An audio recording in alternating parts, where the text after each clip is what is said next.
Okay, so we're going to begin with an example of a line that's in standard form that we are going to graph.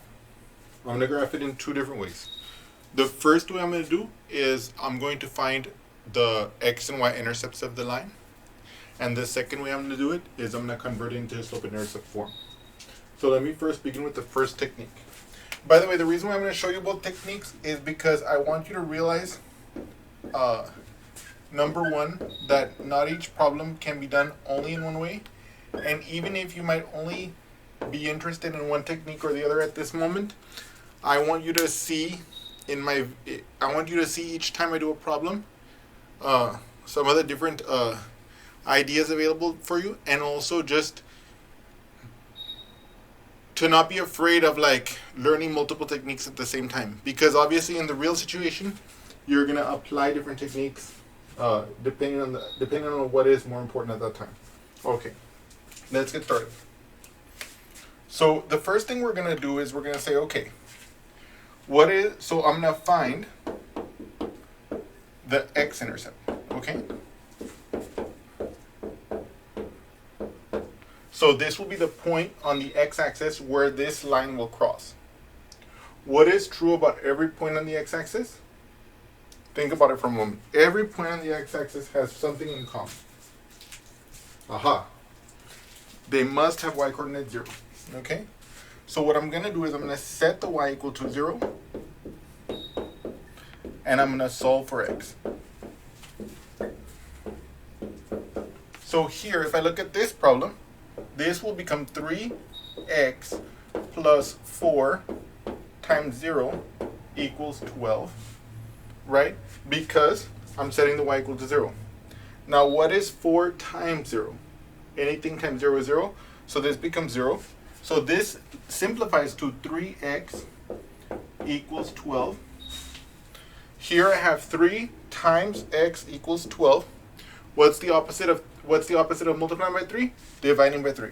So I divide by 3 both sides, okay? And I get x equals 4, right? Okay. Okay, so I've got my x-intercept. My x-intercept is going to be the point 4, 0. The y is 0 because that's what we assumed it to be because it's the x-intercept. And the x is 4 because that is the value of x that makes this equation true when y is 0. Okay? Now I'm going to find the y-intercept, okay?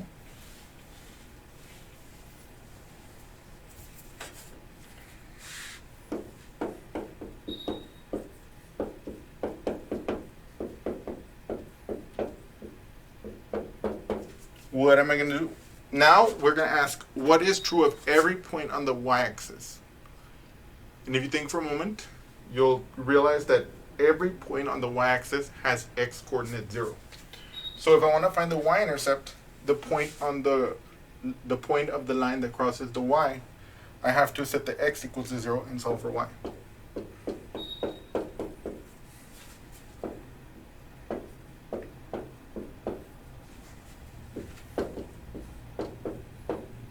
Now, I want to point out something else that's important here. This rule of finding the x-intercept and the y-intercept, of like setting the opposite variable to 0 and solving for the variable of interest. So, for example, finding the x-intercept, setting the y equal to 0 and solving for x. Finding the y-intercept, setting the x equals 0 and solving for y. This is fully general for any function for which no domain problems will occur. This technique will work. Okay. But so that's a brief little side note. In our case, we're going to set x equal to 0 now. Okay. So this is going to transform into 3 times 0 plus 4y equals 12. Well, I know that 3 times 0 is 0. So this whole left-hand side gets transformed into 4y equals 12. What's the opposite of taking 4 times y equals 12? Dividing both sides by 4. Right? So divide by 4, and I get y equals 3. So here, my y-intercept is 0, 3. Okay? Okay.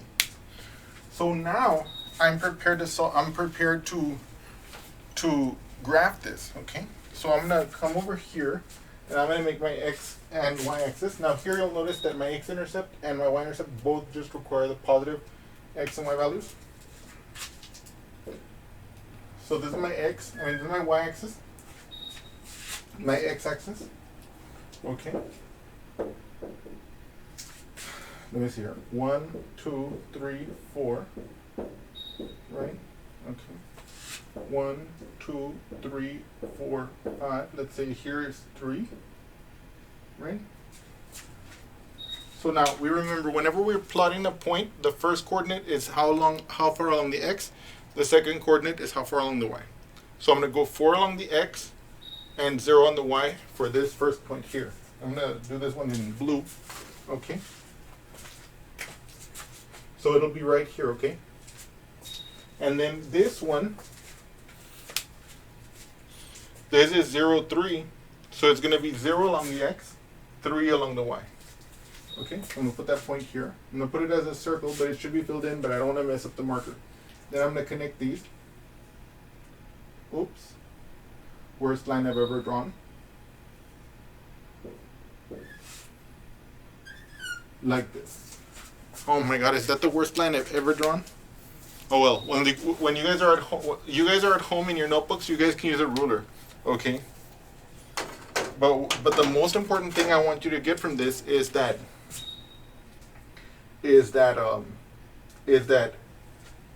geometrically, this is going to be the graph of a line. Number one, we got 2 points on that line, the X and Y intercept. They're distinct points, so we know from geometry that through any 2 points, there's one and only one line through those 2 points. So this line, which goes through this line, which goes through these 2 points, these 2 points are on this line, must be the line that is captured by this equation. Okay? So that's how we can graph it using the finding the intercept technique. Okay? Now, while we have this graph here, I want to notice something about this graph. The way it tilts like this, going up to the left, we know that means it has a negative slope, right? And looking at this graph, we can see, aha, it's negative 3/4. Because to go from this point to the next point, we have to go down 3 and 4 to the right. Right? And in fact, we could calculate it with these points, right?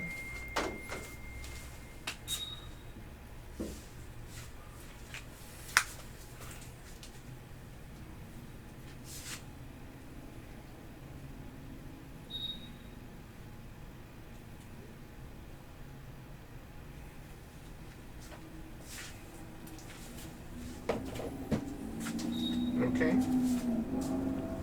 So we've already gotten the idea that this line has a negative 3/4 slope, right? Okay.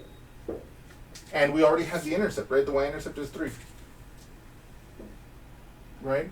So if we wanted to, we could say, aha, the equation for this line can also be written as negative 3/4 x plus 3, right? Okay. But anyway, we're gonna, in fact, that's gonna be our technique too. But I just wanted to go through that a little bit just with this graph and with these points so you could get a feel for it. But now we're gonna move on to technique 2. Let me see here. Let me keep these here, or let me summarize these over here, because I'm gonna show you something about these if we want to in a few moments if it's necessary. Okay, so now we're going to do technique 2. Technique 2 here is basically going to be that we're going to take our equation and we're going to solve it for y, basically to find the y-intercept form. Now I know the slope-intercept form. Now I know that we just got it over there, looking at this graph, looking at the 2 points, and so on. And of course, if we had had none of this over here, but we had just seen this graph and that it went through those 2 points, we could have gotten the slope-intercept form the way we did here, right? Observing that it went down 3, 4 to the right, therefore the slope is negative 3/4, and observing that it goes through the y-axis at 3, we could say, okay, the slope-intercept form is going to be y equals m, where m is the slope, x plus b, where b is the y-intercept, so y equals negative 3/4 x plus 3. But right now we're gonna recover that from this equation as our technique 2. Okay. So here, technique 2. So I'm gonna start with my equation 3x plus 4y. And what I'm going to do is I'm gonna systematically solve it for this y. So I need to get this y by itself. So the first thing I want to do is I want to move this 3x to the other side. It's a positive 3x here and it's being added to the 4y. So I'm going to subtract it from the left, subtract from the right. So I'm going to get 4y is equal to negative 3x. Okay, that's an x. Plus 12. Okay. Now I know that you guys might be concerned. You might say, "Well, David, this shouldn't you have written it as 12 minus 3x?" I know that's what you guys are thinking. And by the way, I'm going to go into a little bit of a pedantic detour here just to make sure that this what I just did here is valid. So we know that if it's subtraction, we cannot commute it. Okay, but we can change it into addition like this: 12 plus negative 3x. So this means this, and this means this. But now that it's addition, we can do commutative. We can use the commutative property. So then this can be written as negative 3x plus 12. Okay.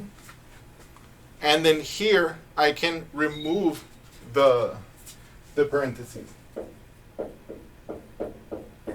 Okay.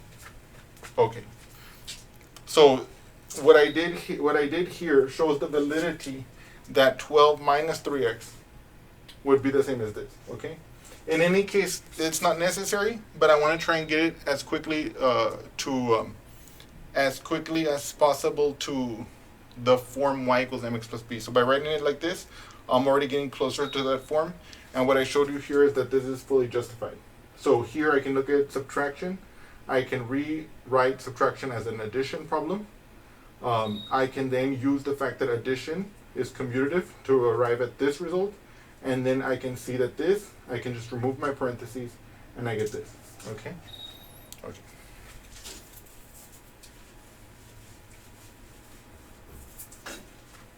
So now here, I'm going to divide by 4, okay? This gives me y equals negative 3 over 4x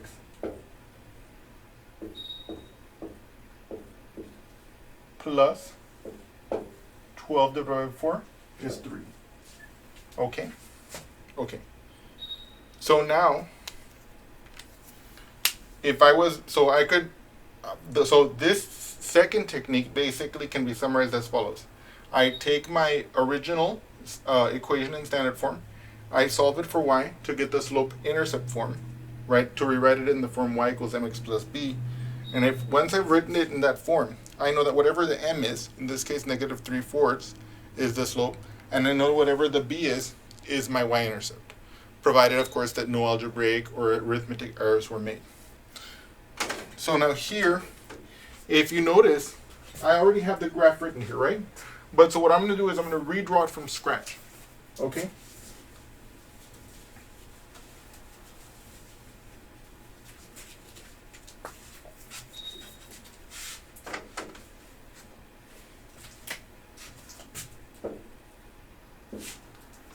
So let's assume I have, let's say, 1, 2, 3, 4 along my y-axis. This is my x-axis, so let's say 1, 2, 3, 4, 5, whatever. Okay. So I'm going to label these 1, 2, 3, 4, 1, 2, 3, 4, 5. Okay. So looking at this equation, I can see that my y-intercept is positive 3. So what I'm going to do is I'm going to make a point there here. Okay. And then what does the slope tell us to do? The slope tells us how to go from one point on the line to another. In this case, since it's a negative slope, I'm going to go negative 3. I'm going to go since it's negative 3/4, I'm going to interpret that slope as down 3, 4 to the right. Okay? Negative 3/4 slope, down 3, 4 to the right. So down 3, 1, 2, 3, and then 4 to the right. 1, 2, 3, 4 here. And then I can just draw the straight line through this, okay? I'm going to try my best to draw a better line this time. Okay? And that's my line. Now, as you notice, we still went through these points, okay? And we were able to graph it by solving it for y. In other words, by putting it in slope-intercept form. Yes. Now, before we end this problem, I want to make a brief comment. At the beginning, when I was graphing this, during technique 1, we solved for the x and y intercepts, right? But we didn't have to. We could have plugged in any value for x to solve for the corresponding values of y, and we could have solved any value of y we could have placed any value of y for the corresponding value of x to recover any points that we want, okay? And also over here, if I have the equation solved for y like this, I can fill in a table. So strictly speaking, like, the main topic I wanted to cover with this problem is over, but I just want to show you, like, one of the advantages of solving for y here. It can facilitate my ability to make a function table here. Okay. So of course, if I plug in x equals 0, 3/4, negative 3/4 times 0 is 0, plus 3 is 3. That point is on the graph. We already know that if I plug in x equals 4, negative 3/4 times 4 will be negative 3. Negative 3 plus 3 is 0. Okay, that's great. We already know that. But now what about, now I could plug in any point I wanted. Like, for instance, I could plug in x equals 1, right? If I plug in x equals 1, then I'll have negative 3/4 plus 3. Okay? And let me do that here just briefly. If I have negative 3/4 plus 3, that's the same thing as negative 3/4 plus 3 over 1. I'm going to multiply it by something so that we can get a common denominator. In this case, I'm going to multiply it by 4 over 4. So I get negative 3 over 4 plus 12 over 4, okay? Which is actually going to be 9/4. Okay? So for example, if I wanted to know what point this is actually, I can actually now, from plugging in x equals 1, I can see that this is actually the point 1, 9/4.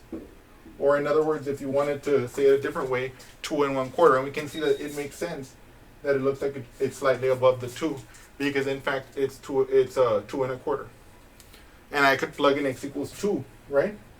But before I plug in x equals 2 to find that point, what I want to tell you is that in this case, since the denominator is 4, if I plug in multiples of 4 for the x, I'll get integer values, because negative 3/4 times multiples of 4 will give me integer values, which will make our calculations a lot easier. Okay, so now that little bit there was a nice little idea. I recommend whenever you're plotting stuff, try and think of what are the best numbers to plug in to make the calculations as simple as possible.